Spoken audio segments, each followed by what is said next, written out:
Well, this is an interesting one.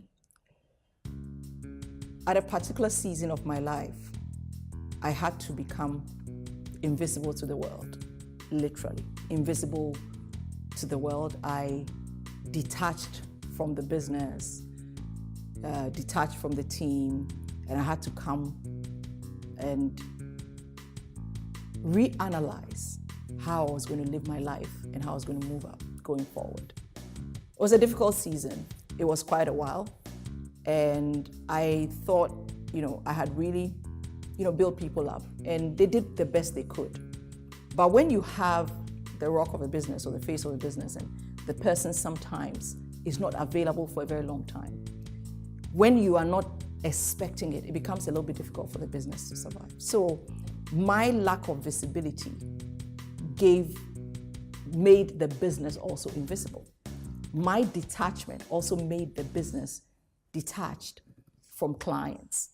And people started to disengage, teams, clients. But at that time, there was not much I could do because I was in a dip season, a very difficult dip season of my life.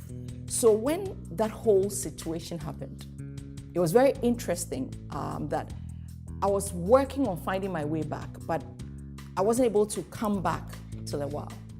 When I came back, what I saw was a desolate space, but I still saw hope in that desolate space. I could see the sun that had set.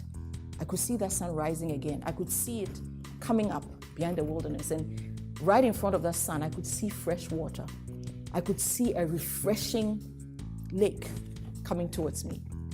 And I was dead set that whatever it took for this business to be refreshed and reborn, I was going to do it. And when I went back, we sat there, and I sat at a meeting, and I told my team, by the end of this year, that was last year, I told them by the end of this year, we are going to be reborn. We're going to come back.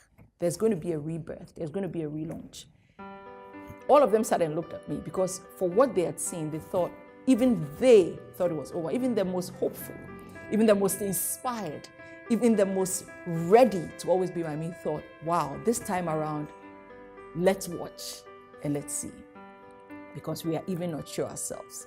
We've seen a lot, and people who are stuck with me wondered. But one of the things I learned in this process was that as I began to walk the road back, just because I was thinking it, acting it, praying it, doing it, all the attraction of resources began to come to me. Truly, what it took to bring the business back came to me only 2 months before the rebirth. And within 2 months, I had overhauled, reset up, relaunched, and actually what I saw and what I said to the team materialized before the end of that year. And I remember the glitter and glimmer of hope.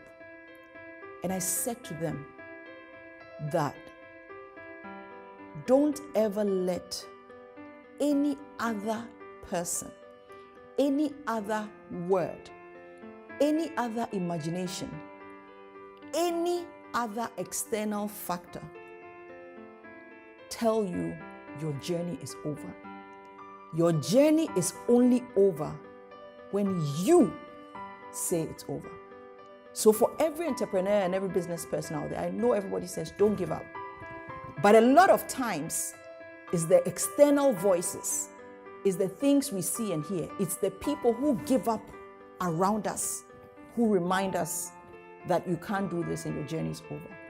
But I want to speak to every entrepreneur, every business person out there, that I realized at that point in that, it was like there was a God in me that spoke that journey is not over. And all of a sudden, resources started coming at the word, the thoughts, the actions I was doing. So I realized that the rebirth comes from your relaunch of words. When you relaunch your words, you rebirth your dream.